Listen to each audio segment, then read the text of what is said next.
এবার এনএসসি নিবেদিত news story of the week. রাজধানীর মুগদা জেনারেল হাসপাতালে সর্বাধুনিক প্রযুক্তির সকল যন্ত্রপাতি থাকলেও রোগীর অধিকাংশই পরীক্ষা নিরীক্ষা করান বাইরে থেকে।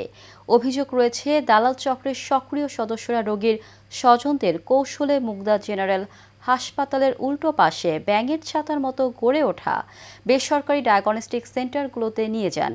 এর জন্য দালাল থেকে শুরু করে হাসপাতালের চিকিৎসকও নাকি পান নির্ধারিত কমিশন। শাহরিয়ার মাসুমের তথ্যচিত্রে বিস্তৃত জানাচ্ছেন মাজহারুল আমিন শুভ।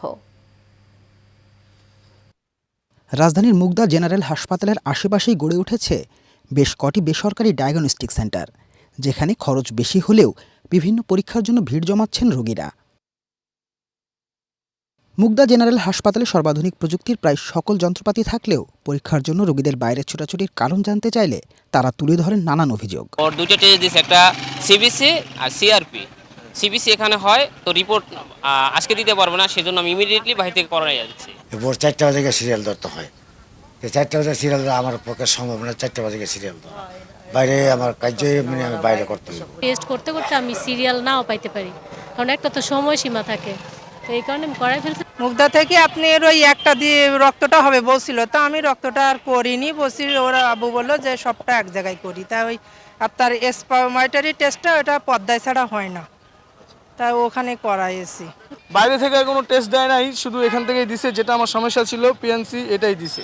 অভিযোগ রয়েছে হাসপাতালেরই চিকিৎসক সহ ওয়ার্ড বয় ও কয়েকজন কর্মকর্তা দালাল চক্রের মাধ্যমে কমিশনের বিনিময়ে রোগীদের বাইরে থেকে পরীক্ষা করার জন্য উদ্বুদ্ধ করেন। তবে হাসপাতালের চিকিৎসক বলছেন উল্টো কথা। তার দাবি, সময় বাঁচাতে অনেক সময় বাইরে থেকে রোগীদের পরীক্ষা করানোর পরামর্শ দেন, তবে সেটা সব সময় না।